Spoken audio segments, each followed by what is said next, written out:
Ladies and gentlemen, please welcome to the stage Mr. Martin Burley.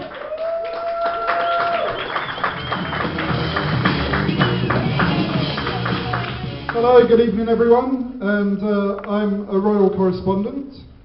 I should qualify that. I'm technically speaking, I'm a royal correspondent in that I've written a letter to the Queen. Actually, quite a few letters. I haven't received any replies, but still corresponding. I did, and also I've had a visit from a representative of Her Majesty, Her Majesty's justice system, and we've sorted it out. Basically, it turns out that I am allowed to talk about the Queen, I'm just not allowed to stalk the Queen, so we've got that clarified, and I'm here to tell you, obviously as a royal correspondent, I know a lot about the royal family, and so we'll start with a few basic facts. The Queen is obviously a bit of an abbreviation. Does anyone know what the Queen is short for?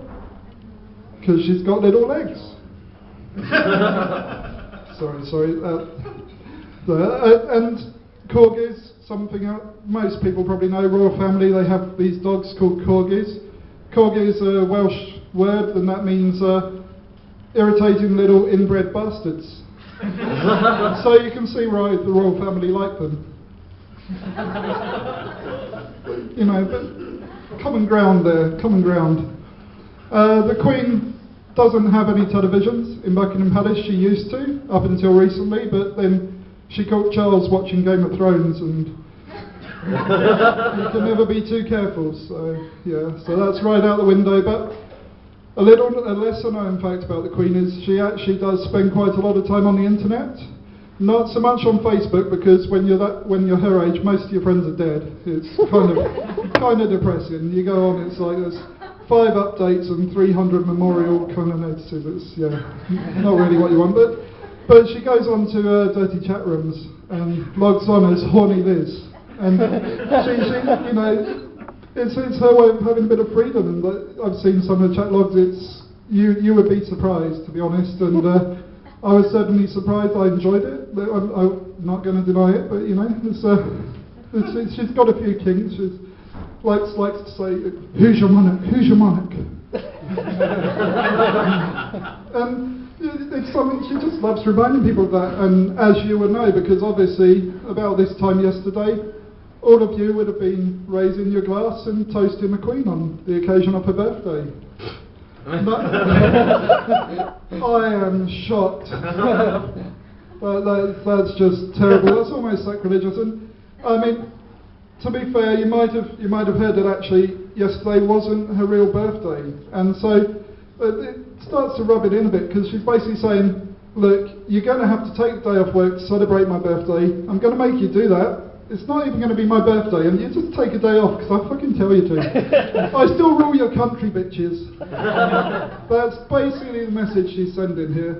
And again, you might think, well, having one real birthday, one official birthday is a bit greedy, but actually the Queen's birthdays in different countries are on different days of the year. So she has like 10 birthdays. It's like Canada, Australia, here, Malaysia, countries that aren't even owned by England anymore still celebrate the Queen's birthday. And England doesn't, which just brings home the point that it's just to rub your faces in it and say, I still rule you, and by the way, I have 11 birthdays a year, and that's why I'm so fucking old. And you might at this point think, well, no, she doesn't really have 11 birthdays, Martin, but I've done a bit of research, and it turns out that the dates of these dates every year, they correspond with the orbital period of a small planet in the Sirius system. Now, I'm not saying that Queen Elizabeth II, your ruler and beloved monarch, is an alien who's taken human form and come to rule the world. I'm not saying that, but if I was saying that, I just find it interesting that Buckingham Palace haven't issued a denial yet. So make of that what you will. Anyhow, just to finish tonight, the other piece of royal news recently, as I'm sure you've heard of, is the royal baby, the other royal baby, Charlotte Elizabeth Diana. So I'll finish by explaining, the choice of names there. And Charlotte is an allusion to Charles, the baby's father, and no, okay, they did keep that pretty quiet, but to be fair to him, he only wants, it's natural, he wants to have an heir, he wants to have a child of his own that could become a king one day. So he hasn't had that so far, so,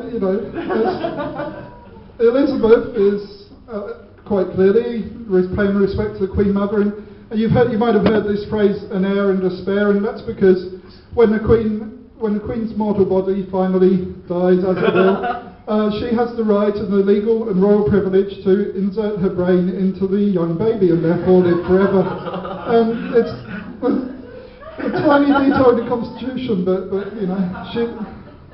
she's quite happy about that one. And just to finish with, obviously there is Diana, and they chose that because they got the child of Elizabeth, and they're like, well, we also need a company that's something about our daughter, some reference to her attributes, and they looked at their baby and they said, oh, she's dead pretty.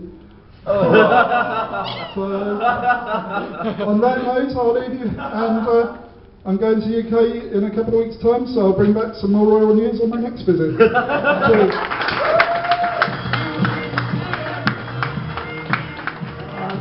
Mr. Martin Burley! Did everyone